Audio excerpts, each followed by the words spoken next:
The fact that you would make a comment like this suggests to me that you don't even know what the term natural theology means. Natural theology is philosophical arguments designed to establish the existence of God. And sometimes these arguments use scientific evidence, such as in the case of the Kalam cosmological argument or the fine-tuning argument. It uses reason, logic, science in order to establish God's existence and makes no appeals to the Bible, hence why it is natural theology and not biblical theology, because the arguments are not Bible based. I really would recommend you pick up books like On Guard, Defending Your Faith with Reason and Precision by William Lane Craig, or my book, The Case for the One True God, a scientific, philosophical, and historical case for the God of Christianity, or even Joshua Rasmussen's How Reason Can Lead to God. More alternatively, you can look at previous TikToks I have made in which I talk about things like the fine-tuning argument, the Kalam cosmological argument, the moral argument, the ontological argument. I've done a whole bunch of videos on the ontological argument. And in May, on my website, www.cerebralfaith.net, I plan on releasing a multi-part blog post series that looks at the historical evidence for the historical truth claims of Christianity, the historical evidence both outside of the Bible, such as secular non-Christian authors like Josephus and Tacitus, archaeological evidence, as well as internal evidences such as undesigned coincidences, unexplained illusions, and so on, which demonstrate the historical reliability of the Gospels, upon which I will base an argument for the historicity of Jesus' death and resurrection. This isn't quite the same as a philosophical argument with a step syllogism that doesn't use the Bible in any way, but it still is evidentially valuable, especially with regards to Christian theism, because arguments like the Kalam and fine-tuning argument might just get you to maybe a generic monotheism. Although, as I point out in my own book, it does rule out the vast majority of possible candidates. The Kalam cosmological argument does. In a previous post, you said that you were a Mormon and then you became an atheist, and I really don't think you've done your due diligence in rejecting mainstream Orthodox Christianity. The fact that you don't even know what the term natural theology means. I think you've renounced your faith without having done enough research. No, William Lane Craig is not a scientist, but you know what? Your response commits what is known as the ad hominem fallacy, where you reject arguments which I'm not even sure you're aware of. I'm not even sure you know what the arguments are or why you even disagree with them. I mean, you don't even know what the term natural theology means. But an ad hominem fallacy is when you reject an argument based on some characteristic of the person giving it. Now, William Lane Craig is not a scientist, but he is a philosopher. He has a PhD in philosophy, and he's got a PhD in theology, and I think he's pretty qualified to speak on philosophical and theological topics. But more than that, he has studied rigorously the scientific materials on things like Big Bang cosmology and cosmic fine-tuning, and he heavily cites and footnotes his sources. Not only that, but he's not a creation. If by creationist you mean young Earth creationist, he is definitely not a young Earth creationist. In fact, I mean, he's closer to being a theistic evolutionist, if anything. He denies being a theistic evolutionist. I think he's an old Earth creationist, but with I think he's at least sympathetic towards theistic evolution. I mean, just read his book, The Quest for the Historical Atom. I mean, he's making an argument to try to harmonize Genesis with evolution. Now, if you really insist on falling for the fallacy of, what philosopher Lydia McGrew calls credentialism, and you want a scientist to give scientific arguments for God's existence on the basis of the origin and fine-tuning of the universe, well, look to Dr. Hugh Ross. I recommend getting his book, The Creator and the Cosmos.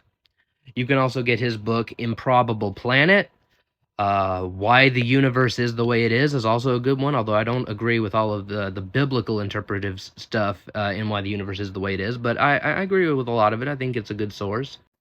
Here's another scientist you can read, Francis Collins. He wrote a book called The Language of God: A Scientist Presents Evidence for Belief. And while Hugh Ross is an old Earth creationist, Francis Collins is a theistic evolutionist, and he defends the argument from the origin of the universe, the fine tuning of the universe, the moral argument, and C.S. Lewis's argument from desire. And he also talks about how he harmonizes mainstream evolutionary science with his Christian faith, and he gives his testimony. I think that's a really good book you should check out. Again, I really just want you to do your due diligence. You're waging eternity on your conclusion. Don't you think you should do as much research as you possibly can? Clearly, you don't. Naturalism is a worldview. Well, I mean, there's methodological naturalism in which you only try to come to conclusions on the basis of natural explanations, ruling out supernatural explanations altogether. Now, I do think that a soft form of methodological naturalism is legitimate, but that's going too far afield here. But philosophical naturalism is a worldview. When I use the term natural theology, I'm referring to nature, things in nature, like the world, the universe, the fine tuning of the universe, the origin of the universe, the or even, the beauty of nature, human reason, philosophy, things we can both agree on exist. We agree the universe exists. And you can reason to theological conclusions on the basis of what exists in the natural world. If you would actually bother to read Christian thinkers like the one I've recommended in the previous two TikToks, you would see, no, you don't know what you're talking about. And you left another comment saying naturalism and theology are incompatible. Yes, philosophical naturalism and theology are not compatible. Philosophical naturalism is a form of atheism, but that's not, I mean, are you confusing the term natural with naturalism? I mean, I think we can both agree that nature exists and there are some things that are natural. I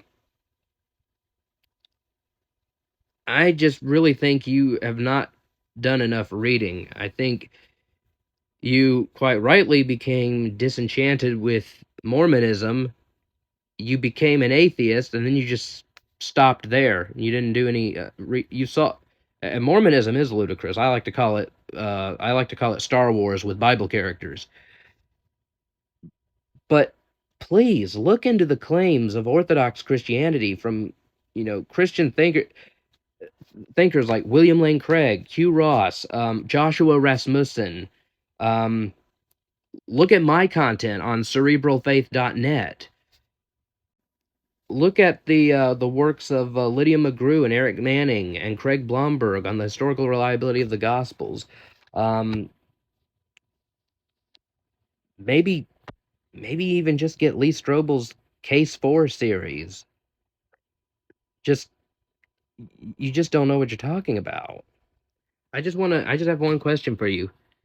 Can this statement be proven scientifically? You say if something cannot be proven scientifically, it's pretty much irrelevant to truth or facts. Well, this statement cannot be proven scientifically. The claim that only things that are scientific are true, they can't be tested scientifically.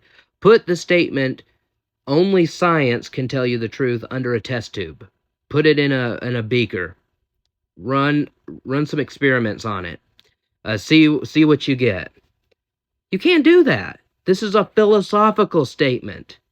The claim that, if something cannot be proven scientifically, then it's not true or it's irrelevant to truth or facts, it refutes itself. If you abide by that principle, then you can't abide by the principle. It's a self-refuting statement. Like, my brother had no kid. My brother is an only child. My parents have no kids that lived, or everything that I say is a lie. Any statement that refutes itself cannot be true, because statements like my parents had no kids that lived, or my brother is an only child, or I can't speak a word in English, um, when said in English, if they're true, they're false, and if they're false, they're false. But either way, they're false.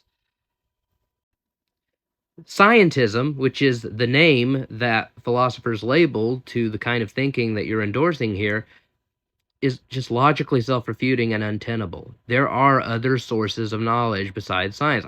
Science, I love science. Science is great. I love to, I'm probably one of the few Christians in my circles that actually really enjoyed Neil deGrasse Tyson's Cosmos: A Space-Time Odyssey that came on TV a few years ago. There's also another program I love called How the Universe Works. Very good program. Um, I love studying science in the context of, the Kalam cosmological argument, the fine-tuning argument, and I love studying science just on its own sake, because it's interesting to figure out how God's creation ticks, and it can tell us a lot about how our world works. But it is not the only source of knowledge. Philosophy can bring us knowledge, and I think that divine revelation is also a source of knowledge. Now, of course, I don't think that you can use the Bible to prove the Bible. That would be circular. But you can give arguments. I think the evidence is good that the Bible is trustworthy, and therefore it is a revelation from God, and therefore we can trust it. And I talk about this in, multiple blog posts and videos on my YouTube channel and on my podcast. But yeah, your comment here is self-refuting. Oh, my goodness. How am I going to make you understand? Natural theology. Theology, meaning the study of God. That's what that word means, and it's where it came from. The study of God. Theology does not have to mean Bible study. It doesn't have to mean coming up with theories and beliefs on the basis of studying Scripture. It's just the study of God. Thea, from theos, the Greek word theology, and ology, which means the study of. It appears in several other disciplines. Biology, the study of life. Paleontology. Geology, the study of the earth. Now, here's a good example of natural theology. The Kalam cosmological argument. It goes like this. 1. Whatever begins to exist has a cause. 2. The universe began to exist. 3. Therefore, the universe has a cause. This is a logically valid syllogism. The conclusion follows from the premises by the rule of modus ponens. Now, what are some reasons for thinking that first premise is true? Well, if you deny this premise, then what you're essentially saying is that things can come into being from nothing. But nothing has no properties. Nothing is, as Aristotle humorously put it, what rocks dream about. Nothingness, it is literally no thing. So, if it is not anything, then it does not have any properties at all. If it doesn't have any properties whatsoever, then it has no causal properties, which means it can't bring anything into being. So something cannot come from nothing. Secondly, we have our experience constantly verifies this premise and never falsifies it. Whenever we see something come into being, we always see a cause for it. If you see a sandwich in the process of coming into being, you see a human being putting it together. The ham on the bread and slathering the mayonnaise on, and so on and so forth. If you see a house coming into being, the process of it coming into being, you see builders working hard to put it together. We never see things pop into being out of nothing without a cause. And thirdly, if things could come into being from nothing, then why don't we see this happening all the time? As William Lane Craig humorously put it, why don't we see bicycles and Beethoven and root beer coming into being from nothing? What makes nothingness so discriminatory? There can't be anything about nothingness which favors universes because nothingness doesn't have any properties. So I think that the claim that the universe began to exist is pretty well established. Well, what about the second premise? The first premise is whatever begins to exist as a cause. That's pretty well established. Well, what about the second premise? Well, we have several different arguments, but I'll just mention one here. Big Bang cosmology. In 1915, Albert Einstein's equations of general relativity predicted a universe that is either expanding or contracting. Einstein didn't like the implications of his theory, so he added a fudge factor to his theory to keep the universe in a pretty steady, constant state in between expanding and contracting, which he later recanted that and called it the biggest blunder of his scientific career. Then later in the 1920s, Edwin Hubble discovered that the red shifts from the distant galaxies appeared redder than they should have been. When light is redder on the light spectrum, that means that the light is farther away. If it's bluer, that means it's closer. And he noticed that light from the distant galaxies are increasingly getting redder and redder. Um, this was the empirical confirmation that the universe is expanding. And then later, astronomers Alexander Friedman and George Lemaitre later independently came up with scientific evidence that confirmed Edwin Hubble's observations and the predictions of Einstein's general relativity. So the universe is expanding. Now, what does this mean? Well, as Lee Strobel put it in his Case for a Creator movie, imagine the expansion of the universe as like a running film with the galaxies getting farther and farther apart. And by the way, this is space and time expanding. The galaxies are moving away. The galaxies are actually at rest in space, but it is space itself that's expanding. So it's like a bunch of buttons on a balloon. As you inflate the balloon, the buttons will move farther away from each other. Well, if you move the clock, if you rewind the film, rewind the expansion, what happens? Well, the galaxies get closer and closer together as you go farther and farther back in time. And if you go far enough back, eventually the universe, all the matter, energy, all the space and time shrinks down to an infinite singularity. This marks the beginning of the universe, the Big Bang. And there's other arguments. I talk about this in my book, The Case for the One True God. I talk about this in several blog posts and podcast episodes. I got a lot of material on this, and so does the philosopher William Lane Craig, for example. You can go to those resources to check them out for yourself. But I'm just going to leave Big Bang cosmology as the one confirmation of this premise for now. So, given the truth of the premises, the conclusion follows logically and necessarily. The universe had a cause. Now, why does the cause have to be God? Why can't the cause just be some unknown thing we haven't discovered yet? Well, if all physical reality, all space, time, matter, and energy came into being, then whatever caused matter, energy, space, and time to come into being must be transcendent to those things. So if the cause of all space brought space into being, it must be spaceless. It can't be in space because space didn't exist until the cause created it. Spaceless, non-spatial. It must be timeless because time didn't begin until the cause created time.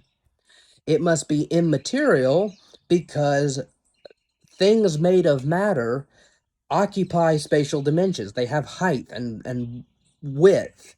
Um, they exist in 3D space, which didn't exist until the cause created it.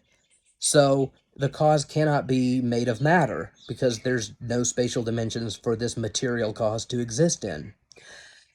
And it must be unimaginably powerful because it was able to create the universe from nothing. It must be uncaused. Well, for one thing, it's a timeless cause. It couldn't have had an origin of itself because then you would have a before and after relationship. And you can't have before and after relationships in a state of timelessness. There's also a problem with infinite regresses, but I don't have time to talk about that here. And it must finally be a personal cause. There are 3 reasons for that, which I get into in some of my content elsewhere. But right now I'm just going to mention one that's the shortest answer to explain, given that I've already established the the immateriality of the cause must be personal, because philosophers recognize two things that can be immaterial: abstract objects like numbers or unembodied minds. But abstract objects can't cause anything. That's part of what it means to be abstract. The number 7, for example, doesn't cause any effects. So, given that by their very nature, abstract objects are causally effete, the only other explanation is that an unembodied mind is the cause of the universe, something like a soul. So the cause of the universe must be spaceless, timeless, immaterial, powerful, uncreated, and personal. That sounds a lot like the biblical description of God to me. This is natural theology. This is one example of natural theology. Notice that I didn't use the Bible to come to this conclusion. I just used logic, I used reason, and I used science. I didn't have to appeal to a single Bible verse. This is an example of natural theology, and there's many others. The fine-tuning argument, the moral argument, the ontological argument, the argument from beauty. I don't know why this is so hard for you to understand. It's not rocket science. All you're doing in this comment is just repeating something I've already responded to. Please, I implore you to investigate this material, to investigate the arguments for the truth of Christianity, for God's existence in philosophy and science, for the historical truth claims for Jesus and the Gospels. The evidence is really good, and I want you to at least be informed. And you've shown me over the past several comments that you're not very well informed on these matters.